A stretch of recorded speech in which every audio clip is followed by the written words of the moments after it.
এক গ্রামে চন্দ্রিমা নামের এক মেয়ে বাস করত। সে কাজকর্মে অনেক পারদর্শী, কিন্তু সে দেখতে ছিল অনেক কালো। এই জন্য তার সব সম্বন্ধ ভেঙে যাচ্ছিল।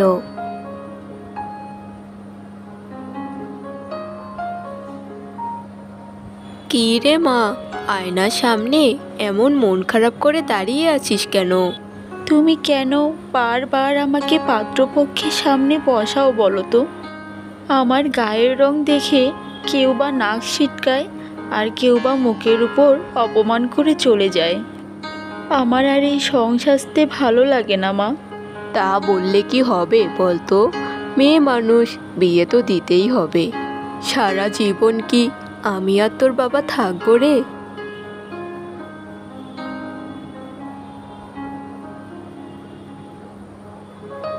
তুই কোনো চিন্তা করিস না মা।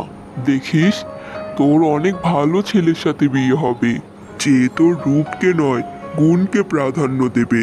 তোর মতো একটা মেয়ে এই গ্রামে আছে। এগুলো ছোটবেলাতেই শুনতে ভালো লাগতো বাবা, এখন আর নয়।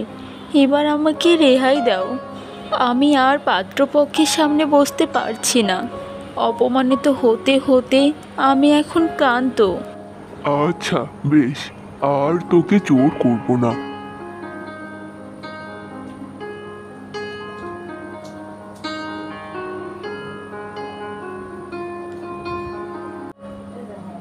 মা রে, কেউ দুটো পয়সা দেবে? কাল থেকে কিচ্ছুটি খাইনি, শরীরখানা বড্ড অসুস্থ। আমি ভিক্ষে করি নে মা, এই বয়সের ভারে কাজ করতে পারি না বলে আমাকে আজ ভিক্ষে করতে হচ্ছে।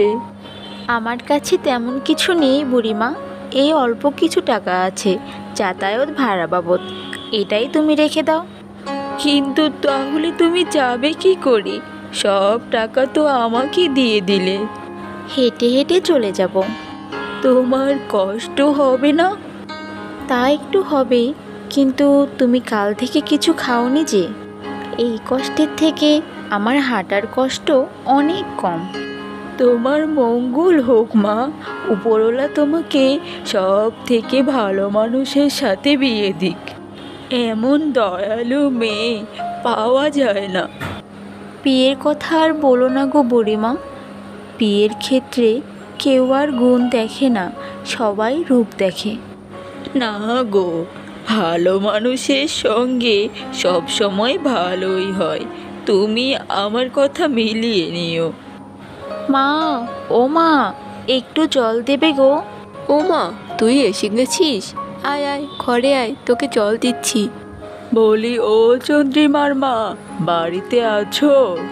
হ্যাঁ গো দিদি, এই তো এখানে আছি। মা চন্দ্রিমা, যা তোর কাকিমার জন্য একটু চা করে আনতো মা। আচ্ছা মা। মা, একটু গরম গরম তেলে ভাজা ভাজতে পারবি? কেন পারবো না কাকিমা, আমি এক্ষুনি ভেজে নিয়ে আসছি।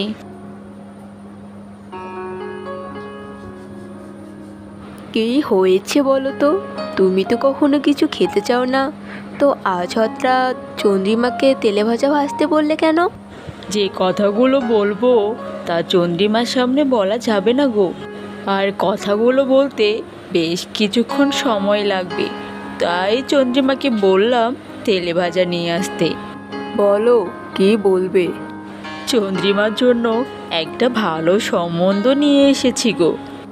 মেয়েকে রাজি করাবো কিভাবে বলো তো? ওর ব্যাপারটাও আমরা বুঝি, মন খারাপ হওয়ার মতোই ব্যাপার। একের পর এক সম্বন্ধ ভেঙে গেলে কার ভালো লাগে বলো তো? এই সম্বন্ধ ভাঙবে না, আমাদের চন্দ্রিমাকে ছেলের বাবা দেখে নিয়েছে। ওনাদের চন্দ্রিমাকে ভীষণ পছন্দ হয়েছে। এখন শুধু তোমাদের মত থাকলেই বিয়েটা হয়ে যাবে। কালকেই আসবে বরপক্ষ দেখতে।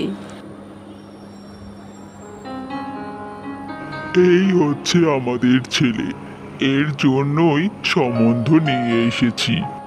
কিছুদিন আগে রাস্তায় আপনার মেয়েকে দেখেছি, বড় ভালো মেয়ে আপনার। আপনার মেয়েটাকে আমাদেরকে দিবেন?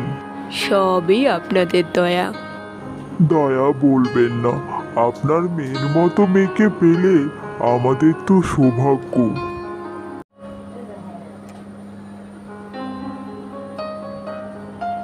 এই দেখ মা, তোর হবু শ্বশুরবাড়ির লোক এসেছে। মানে? আমাকে আপনি বিয়ে করবেন চন্দ্রিমা? আমার মতো কালো মেয়েকে আপনার বিয়ে করার ইচ্ছে হলো কেন? আপনি কালো কে বলেছে? কিছুদিন আগেও আপনি এক ভিখারিকে আপনার যাতায়াতের ভাড়া দিয়ে দিয়েছিলেন, সেটা আমার বাবা দেখেছেন। আমি এই রকমই একটা মেয়ে চেয়েছিলাম, যে রূপে নয় গুণেই হবে সেরা। রূপ তো কয়েক দিনের। পরে যদি আপনার বাড়ির অন্যান্য লোকজন কিছু বলে? কেউ কিচ্ছু বলবে না মা, তুমি আমাদের পরিবারের একজন বৌমা হয়ে না, আমাদের বাড়ির মেয়ে হয়ে থাকবে। এরপর কিছুদিনের মধ্যে চন্দ্রিমার বিয়ে হয়ে গেল।